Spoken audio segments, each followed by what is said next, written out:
Amaziah was 25 years old when he became king, and he reigned in Jerusalem 29 years. His mother's name was Jehoiadan. She was from Jerusalem. He did what was right in the eyes of the Lord, but not wholeheartedly. After the kingdom was firmly in his control, he executed the officials who had murdered his father, the king. Yet he did not put their children to death, but acted in accordance with what is written in the law in the book of Moses, where the Lord commanded. Parents shall not be put to death for their children, nor children be put to death for their parents. Each of you will die for your own sin. Amaziah called the people of Judah together and assigned them according to their families to commanders of thousands and commanders of hundreds for all Judah and Benjamin. He then mustered those 20 years old or more and found that there were 300,000 men fit for military service, able to handle the spear and shield. He also hired 100,000 fighting men from Israel for 100 talents of silver. But a man of God came to him and said, Your Majesty, these troops from Israel must not march with you, for the Lord is not with Israel, not with any of the people of Ephraim. Even if you go and fight courageously in battle, God will overthrow you before the enemy, for God has the power to help or to overthrow. Amaziah asked the man of God, But what about the 100 talents I paid for these Israelite troops? The man of God replied, The Lord can give you much more than that. So Amaziah dismissed the troops who had come to him from Ephraim and sent them home. They were furious with Judah and left for home in a great rage. Amaziah then marshaled his strength and led his army to the valley of Salt, where he killed 10,000 men of Seir. The army of Judah also captured 10,000 men alive, took them to the top of a cliff, and threw them down so that all were dashed to pieces. Meanwhile, the troops that Amaziah had sent back and had not allowed to take part in the war raided towns belonging to Judah from Samaria to Beth-horon. They killed 3,000 people and carried off great quantities of plunder. When Amaziah returned from slaughtering the Edomites, he brought back the gods of the people of Seir. He set them up as his own gods, bowed down to them, and burned sacrifices to them. The anger of the Lord burned against Amaziah, and he sent a prophet to him, who said, Why do you consult this people's gods, which could not save their own people from your hand? While he was still speaking, the king said to him, Have we appointed you an advisor to the king? Stop! Why be struck down? So the prophet stopped, but said, I know that God has determined to destroy you, because you have done this and have not listened to my counsel. After Amaziah, king of Judah, consulted his advisers, he sent this challenge to Joash, son of Jehoahaz, the son of Jehu, king of Israel. Come meet me face to face. But Joash, king of Israel, replied to Amaziah, king of Judah, A thistle in Lebanon. Send a message to a cedar in Lebanon. Give your daughter to my son in marriage. Then a wild beast in Lebanon came along and trampled the thistle underfoot. You say to yourself that you have defeated Edom, and now you are arrogant and proud. But stay at home. Why ask for trouble and cause your own downfall and that of Judah also? Amaziah, however, would not listen, for God so worked that he might deliver them into the hands of Joash, because they sought the gods of Edom. So Joash, king of Israel, attacked.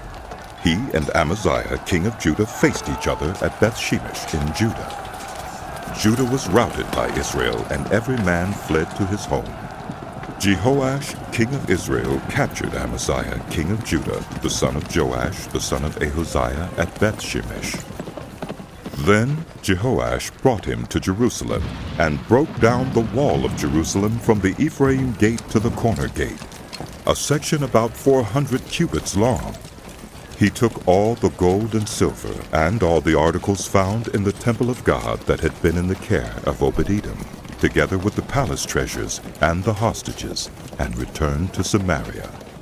Amaziah, son of Joash, king of Judah, lived for 15 years after the death of Jehoash, son of Jehoahaz, king of Israel. As for the other events of Amaziah's reign, from beginning to end, are they not written in the book of the kings of Judah and Israel? From the time that Amaziah turned away from following the Lord, they conspired against him in Jerusalem, and he fled to Lachish, but they sent men after him to Lachish and killed him there. He was brought back by horse and was burned with his ancestors in the city of Judah. Then all the people of Judah took Uzziah, who was 16 years old, and made him king in place of his father Amaziah. He was the one who rebuilt Elath and restored it to Judah, after Amaziah rested with his ancestors. Uzziah was 16 years old when he became king, and he reigned in Jerusalem 52 years. His mother's name was Jechaliah. She was from Jerusalem. He did what was right in the eyes of the Lord, just as his father Amaziah had done. He sought God during the days of Zechariah, who instructed him in the fear of God. As long as he sought the Lord, God gave him success. He went to war against the Philistines and broke down the walls of Gath, Jabneh, and Ashdod. He then rebuilt towns near Ashdod and elsewhere among the Philistines. God helped him against the Philistines and against the Arabs who lived in Gur-baal, and against the Meunites. The Ammonites brought tribute to Uzziah, and his fame spread as far as the border of Egypt, because he had become very powerful. Uzziah built towers in Jerusalem at the corner gate, at the valley gate, and at the angle of the wall, and he fortified them. He also built towers in the wilderness and dug many cisterns, because he had much livestock in the foothills and in the plain. He had people working his fields and vineyards in the hills and in the fertile lands, for he loved the soil. Uzziah had a well-trained army, ready to go out by divisions according to their numbers, as mustered by Jeiel, the secretary, and Maaseiah, the officer under the direction of Hananiah, one of the royal officials. The total number of family leaders over the fighting men were 2,600. Under their command was an army of 307,500 men, trained for war, a powerful force to support the king against his enemies. Uzziah provided shields, spears, helmets, coats of armor, bows, and slingstones for the entire army. In Jerusalem he made devices designed by skilled workers for use on the towers and on the corner defenses, so that soldiers could shoot arrows and hurl large stones from the walls. His fame spread far and wide, for he was greatly helped until he became powerful. But after Uzziah became powerful, his pride led to his downfall. He was unfaithful to the Lord his God, and entered the temple of the Lord to burn incense on the altar of incense. Azariah the priest, with 80 other courageous priests of the Lord, followed him in. They confronted King Uzziah and said, "It is not right for you, Uzziah, to burn incense to the Lord.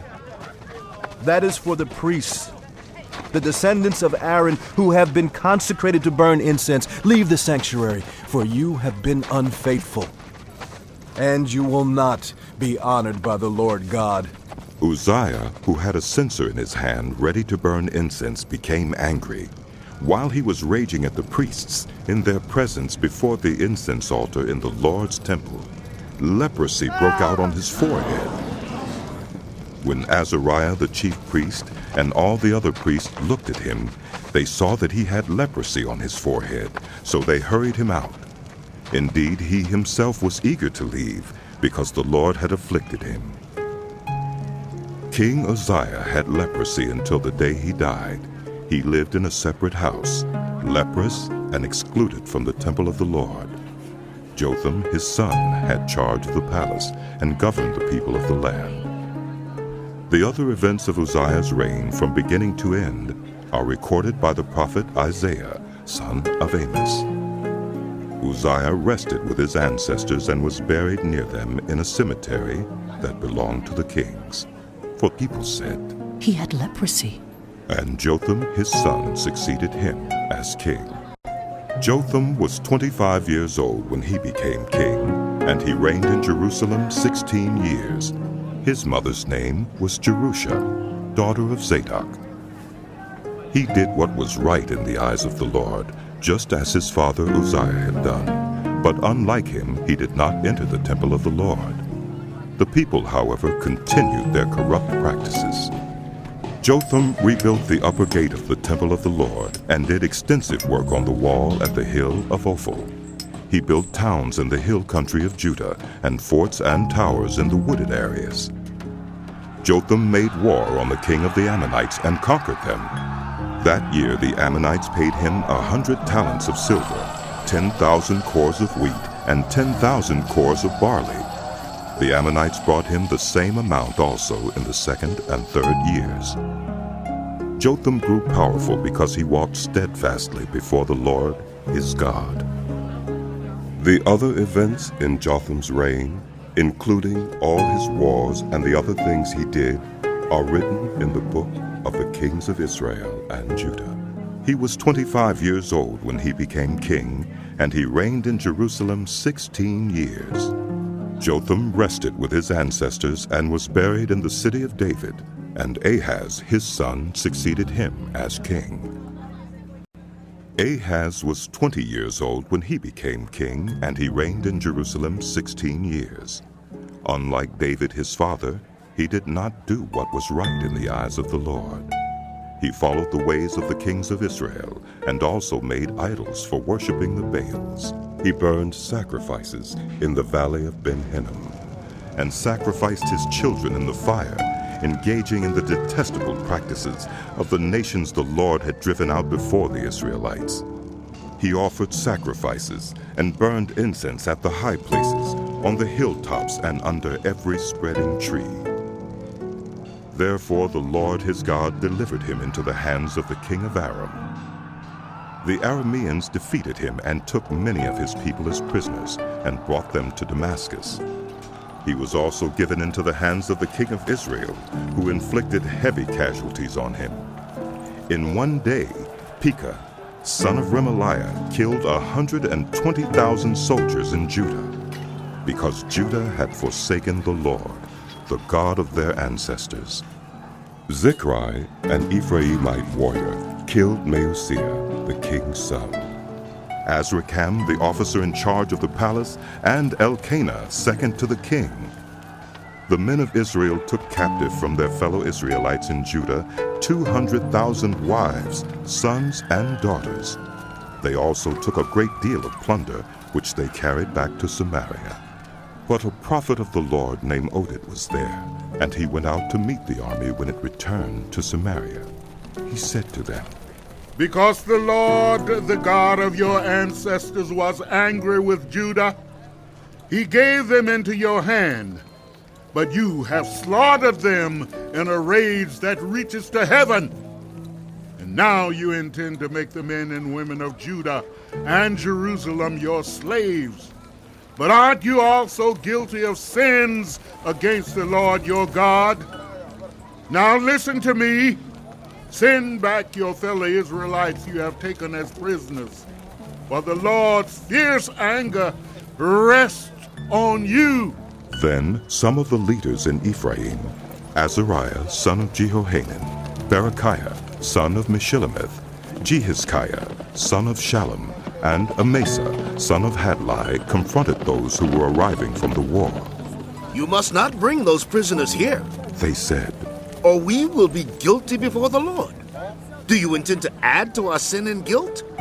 For our guilt is already great, and his fierce anger rests on Israel." So the soldiers gave up the prisoners and plunder in the presence of the officials and all the assembly.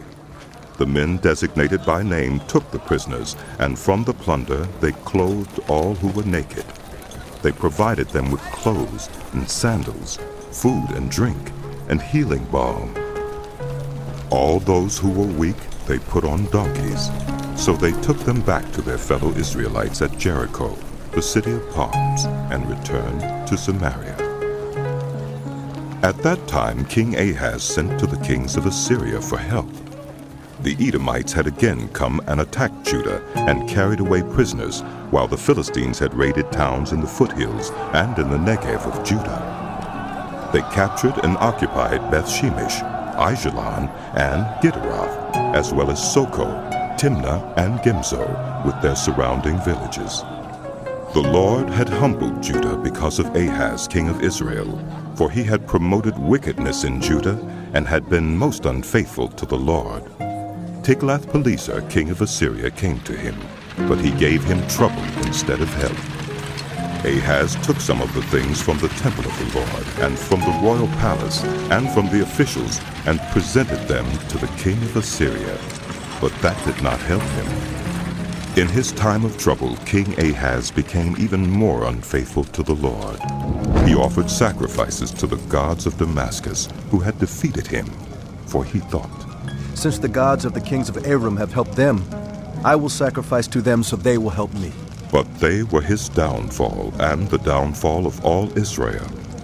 Ahaz gathered together the furnishings from the temple of God, and cut them in pieces. He shut the doors of the Lord's temple, and set up altars at every street corner in Jerusalem.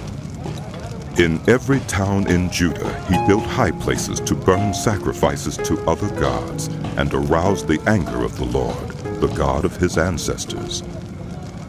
The other events of his reign and all his ways from beginning to end are written in the book of the kings of Judah and Israel. Ahaz rested with his ancestors and was buried in the city of Jerusalem, but he was not placed in the tombs of the kings of Israel. And Hezekiah his son succeeded him as king.